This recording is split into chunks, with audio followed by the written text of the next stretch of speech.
Customer satisfaction is the goal. But that's not enough anymore, right? The mantra used to be if you had a happy customer, they'd tell 4 or 5 people, but an unhappy customer would tell 10, 15, 20 people. I've got 30,000 Twitter followers. If I'm unhappy, I'm going to reach a lot of people really fast, right? The mode of communication has changed very much. And we can reach a broad audience very quickly. And so it's not just enough to have satisfied customers. We want to move from satisfied to loyal customers who will come to us again and again based on the quality, to customer advocacy, where the customers, and when I say customer, I mean if you're a business owner, your customers. If you're a coder, I mean your boss or those who you work for. Those customers will become your best advocates out there, becoming an experience provider more than just your day-to-day work. Another example of disruptive innovation is, of course, iTunes. Again, I'm very, very old. And when I was young, I used to go to the store on Friday evening and rent a movie to bring home to watch on the weekend, and then rewind and bring back. Or if I wanted to buy an album, it's class of '89 in high school, so it was probably hip-hop albums. If I want to buy an album, I'd go to the store, and I'd buy these vinyl discs that revolved and, played some music. Well, now, fast forward, this disruptive innovation, iTunes, to the point where iTunes is now the largest media provider in the world, surpassing Sony and all others in a truly disruptive way.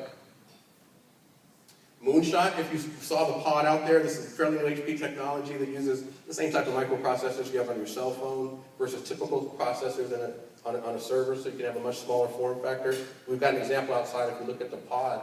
Relatively new technology, but if we're wildly successful, that's another example of disruptive innovation that can change a market. The pod that's outside as well is another example. It's a great way to expand data center capacity in a way that we wouldn't have thought of in the past, right? You don't have to build out a whole other data center. You buy a pod and just put it on the roof of your existing data center. Disruptive innovations that change a market. Now, incremental innovation is cool. Disruptive innovation is better. But I want you all to embrace this concept of heretical innovation. And it's not my term. I didn't make this up. It was coined by a guy by the name of Andrew Winston. He's a big thinker in the environmental sustainability space. Wrote a book called Green to Gold and coined this term heretical innovation. What do you think I mean when I say heretical innovation? What's the meaning of heresy? Anything that goes against the traditionally established dogma, right? We typically use this in a religious context. Any Catholic school kids out there, religious studies kids? You studied the heresy, the heretics. The heretics were during the Spanish Inquisition, the folks who went against the teachings of the Catholic Church. Did we embrace those people? Did we bring them in with open arms for having ideas that were heretical, counter to what we... No? I see people shaking heads.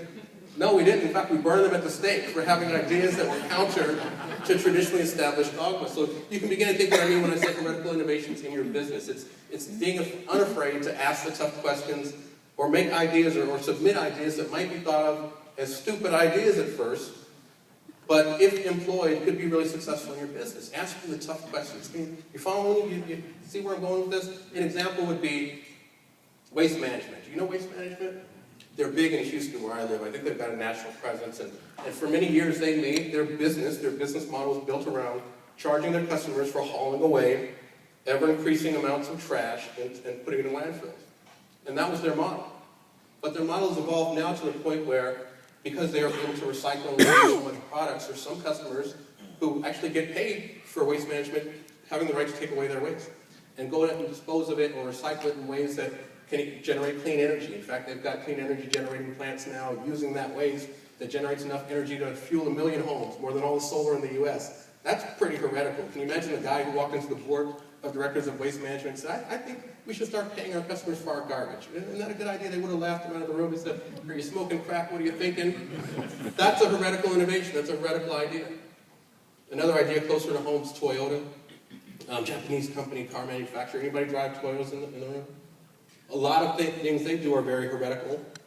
One simply being, they're sort of the founders or the first to break into electrical vehicles, the Prius, right? Going away from fossil fuels. That was initially kind of heretical. But even more than that, if you go back to, I mentioned 1955 earlier, you go back to that period of the early 1950s, they did something pretty darn heretical. They brought in a guy by the name of Charles Deming.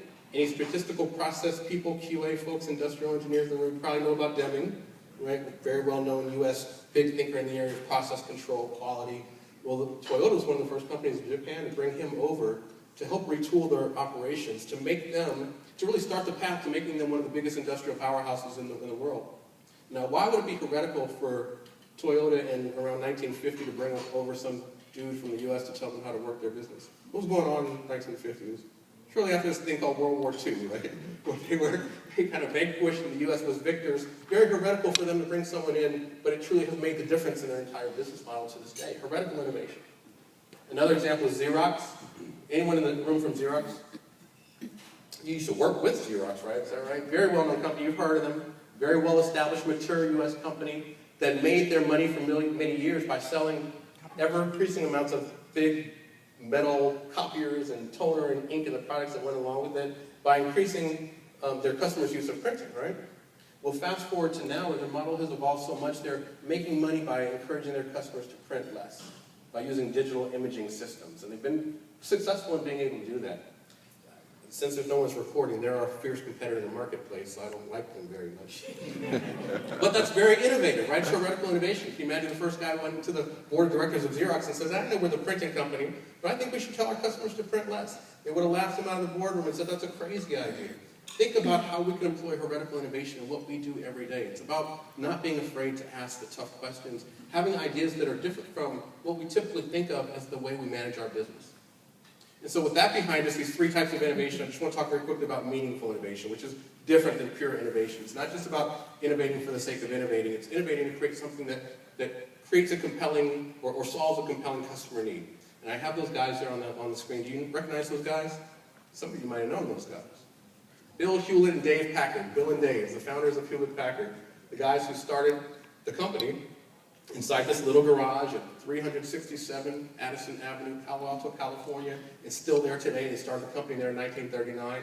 And when they put together, many years later, in 1957, our corporate objectives for HP, and there's 7 of them, but one of them, they say that we're the technology company that creates the useful and the significant.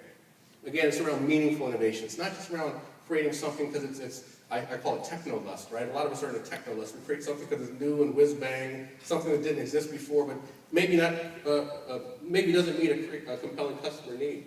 And we've been guilty of this at HP. We've made some products in the past, and again, nobody's recording. We're kind of some dumb products. Maybe HP people remember.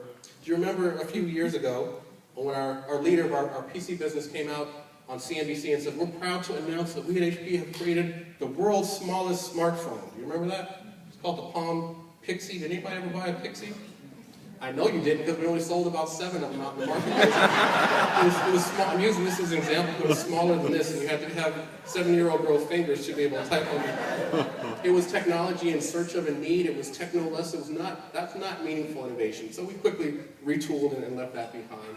Meaningful innovation is about creating the useful, the significant.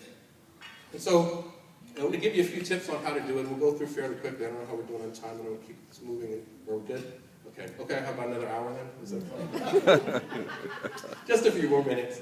And this is not a linear process, but just some steps to consider as you're thinking about how you can employ meaningful innovation in your own businesses.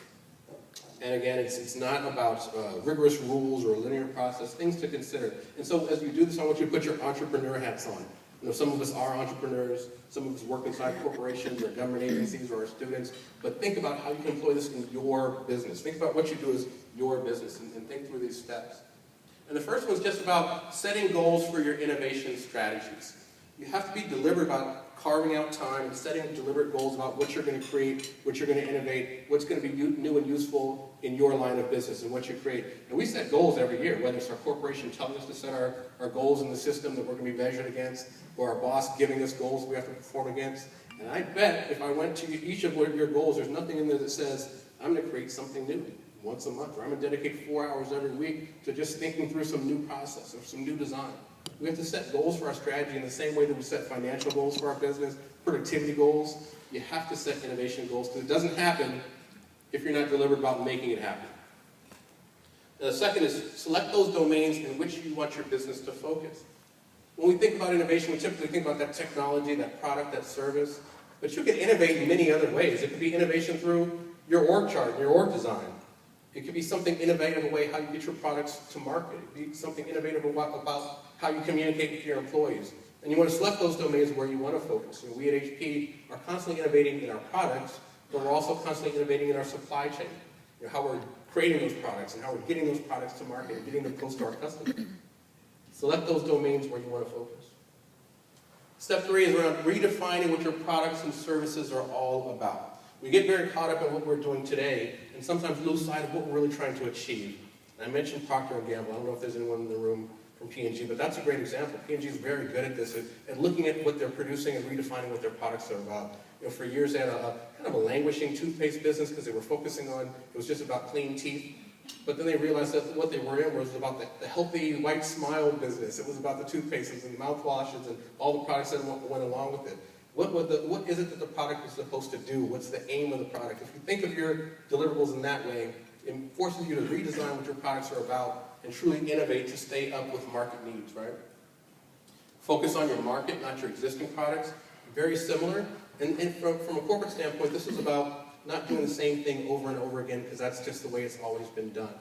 Creating products and then pushing them out. And by the way, I'm not an IT practitioner, but I know IT is really good for doing things like this all the time, at least in corporations.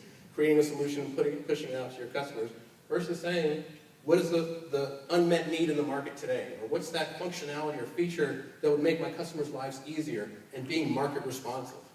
Focusing not just on products, but on your market.